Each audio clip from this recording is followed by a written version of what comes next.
కల్కి మూవీ విడుదలైన నేపథ్యంలో మహాభారతంలోని కొన్ని పాత్రలపై ప్రజల్లో మళ్లీ చర్చ మొదలైంది. ఈ చర్చల్లో కర్ణుడు గొప్పవాడా, అర్జునుడు గొప్పవాడా అనేది ముఖ్యమైన అంశంగా నిలుస్తోంది. కల్కి సినిమాలో కర్ణుడు గొప్పవాడని దర్శకుడు నాగశ్విన్ చూపించారు. కానీ అది పురాణాల ప్రకారం కరెక్టేనా? నాగశ్విన్ కూడా రాజమౌళి మాదిరిగా క్రియేటివ్ ఫ్రీడమ్ తీసుకున్నాడా? హీరో ప్రభాస్ ఎలివేషన్ కోసం చరిత్రను వక్రీకరించాడా అనే ప్రశ్నలు తలెత్తుతున్నాయి. ఈ వివరాల్లోకి వెళ్లే ముందు సోషల్ పోస్ట్ టీవీని సబ్స్క్రైబ్ చేసుకోండి ఫ్రెండ్స్. అలాగే ఈ ఇద్దరిలో ఎవరు బలవంతులో మీరే చెప్పండి. ఆప్షన్ ఏ కర్ణుడు, ఆప్షన్ బి అర్జునుడు. మీ అభిప్రాయాన్ని వెంటనే కామెంట్ సెక్షన్ లో తెలియజేయండి. ఈ వీడియో మీకు తప్పకుండా నచ్చుతుందని భావిస్తున్నాను, కాబట్టి మొదటి నుంచి చివరి వరకు మొత్తం చూడాలని రిక్వెస్ట్. ఈ వీడియో కనుక మీకు నచ్చితే లైక్ అండ్ షేర్ చేయడం మర్చిపోకండి మిత్రమా. ఇక వీడియోలోకి వెళ్దామా?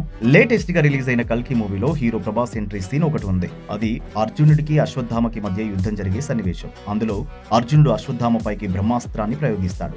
దాన్ని అడ్డుకోగలిగే శక్తి ఎవరికీ లేదు అనే డైలాగ్ చెప్పే సమయానికి ఒక యోధుడి బాణం వచ్చి ఆ అస్త్రాన్ని ఢీకొడుతుంది. ఆ ప్రభావంతో అర్జునుడి రథం 2 అడుగులు వెనక్కి వెళ్తుంది. దీనికి ప్రతిచర్యగా అర్జునుడు ఒక బాణాన్ని ప్రయోగించగా ఆ యోధుడి రథం ఏకంగా 10 అడుగులు వెనక్కి వెళ్ళింది. దీంతో అర్జునుడు శ్రీకృష్ణుడితో ఒక మాట అంటాడు, చూసావా కృష్ణ, మన రథం 2 అడుగులు మాత్రమే వెనక్కి వెళ్తే అతని రథం 10 అడుగులు వెనక్కి వెళ్ళింది. దీన్ని బట్టి ఎవరు బలవంతులో తెలిసిందా? అతను నాకు పోటీనా అని ప్రశ్నిస్తాడు. దీనికి కృష్ణుడు సమాధానం చెబుతూ, నీ రథాన్ని అగ్నిదేవుడు వరం కాపాడుతోంది, పైగా జెండా పైన కపిరాజు ఉన్నాడు, అంతేకాదు ముల్లోకాలను నడిపించే నేను రథసారథిగా ఉన్నాను. అయినప్పటికీ మన రథం 2 అడుగులు వెనక్కి వెళ్ళిందంటే అతను సామాన్యమైన యోధుడు కాదు. కళ్ళల్లో సూర్యుడి తేజస్సు, చేతిలో ఓటమి ఎరగని విజయ ధనస్సు ఉన్నాయి. అతని పేరును చరిత్ర మర్చిపోదు. అతను ఎవరూ కాదు, సూర్యపుత్రుడైన కర్ణుడు అని శ్రీకృష్ణుడు అంటాడు. ఆ డైలాగ్ తో హీరో ప్రభాస్ ఎంట్రీ ఇస్తాడు. ఈ సీన్ లో అర్జునుడిగా విజయ్ దేవరకొండ, కర్ణుడిగా ప్రభాస్ కనిపించారు. అయితే ఈ మూవీలో హీరో ప్రభాస్ కర్ణుడిగా కనిపించడం, అర్జునుడి రథం 2 అడుగులు వెనక్కి వెళ్లడంతో సినిమా చూసిన జనంలో కొత్త చర్చ మొదలైంది. మహాభారతంలో అందరికన్నా పరాక్రమవంతుడు గొప్పోడు కర్ణుడేనా అనే డిస్కషన్ ప్రారంభమైంది.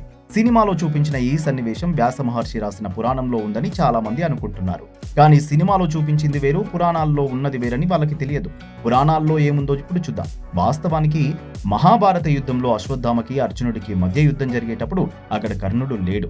అసలు కర్ణుడికి అశ్వత్థామకి పడదు. ఆయనంటే ఈయనకి గిట్టదు, ఈయనంటే ఆయనకు గిట్టదు. కురుక్షేత్ర సంగ్రామం ముగిసిన తర్వాత అశ్వత్థామ ఉప పాండవులను చంపాడనే ఆగ్రహంతో కృష్ణుడు, వ్యాసుడు, పాండవులు అతన్ని వెతుక్కుంటూ వెళ్తారు. ఆ సమయంలో అశ్వత్థామ బ్రహ్మ శిరోనామకాస్త్రం ప్రయోగిస్తాడు.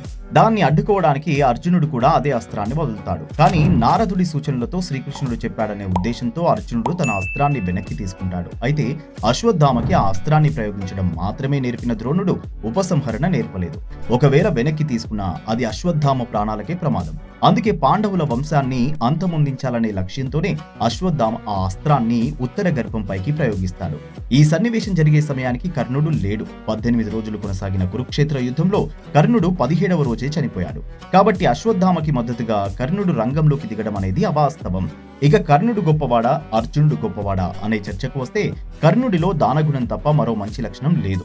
వాస్తవానికి దానవీర శూర కర్ణుడు మంచి మిత్రుడే. కానీ ఎప్పుడైతే అధర్మం పక్షాన నిలబడ్డాడో అప్పుడే ఆయన గొప్పతనం వ్యర్థమైపోయింది. ఇది అసలు విషయం. సినిమాల కోసం డైరెక్టర్లు క్రియేటివ్ ఫ్రీడమ్ తీసుకోవడం రాజమౌళితో మాత్రమే ప్రారంభం కాలేదు. ఎన్టీఆర్ కాలం నుంచి ఉంది. హీరోలను గొప్పగా చూపించడం ద్వారా ప్రేక్షకుల చేత చప్పట్లు కొట్టించుకోవడం, ఈలలు వేయించుకోవడం కోసం కొన్ని సన్నివేశాలను కావాలనే వాస్తవ దూరంగా చిత్రీకరిస్తుంటారు. గతంలోనూ పౌరాణిక పాత్రలను వెండితెర మీదకి తెచ్చినప్పుడు సమయం సందర్భాన్ని బట్టి ఒకే వ్యక్తి స్వభావాన్ని వేర్వేరుగా చూపించారు. కొన్ని సినిమాల్లో ఎన్టీఆర్ కర్ణుడిగా నటించినప్పుడు అర్జునుడి పాత్ర యుద్ధభూమిలో వణికిపోయినట్లు చిత్రీకరించారు. అదే ఎన్టీఆర్ అర్జునుడి వేషం వేసినప్పుడు కర్ణుడి క్యారెక్టర్ యుద్ధభూమి నుంచి పారిపోయినట్లు చూపించారు. కాబట్టి కర్ణుడు గొప్పవాడు అనే దాంట్లో ఏమాత్రం వాస్తవం లేదు. ధర్మం వైపు నిలబడ్డ అర్జునుడి కన్నా అధర్మాన్ని గెలిపించాలని ప్రయత్నించిన కర్ణుడు ఎలా గొప్పవాడవుతాడు? మహాభారతంలోని శకుని, దుర్యోధనుడు, దుశ్శాసనుడు, కర్ణుడు దుర్మార్గానికి ప్రతీకలు. అందుకే స్వయంగా వ్యాస భగవానుడు ఈ నలుగురిని దుష్ట చతుష్టయమున్నాడు. కర్ణుడు అర్జునుడి చేతిలో ఏకంగా 4 సార్లు ఓడిపోయాడు. చివరికి అర్జునుడి చేతిలోనే హతమయ్యాడు. అలాంటప్పుడు కర్ణుడు అర్జునుడి కన్నా గొప్పవాడెలా అవుతాడు?